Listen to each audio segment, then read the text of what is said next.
I have a Whirlpool Duet Sport, and it was making a terrible noise. I'm going to start it, and that's with the little pump on there, and inside that housing, it was making a terrible noise.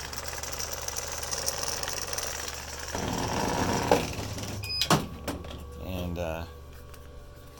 it is very loose. I don't think I'm getting that across, but it's very loose in there. Bearings have to be out of it.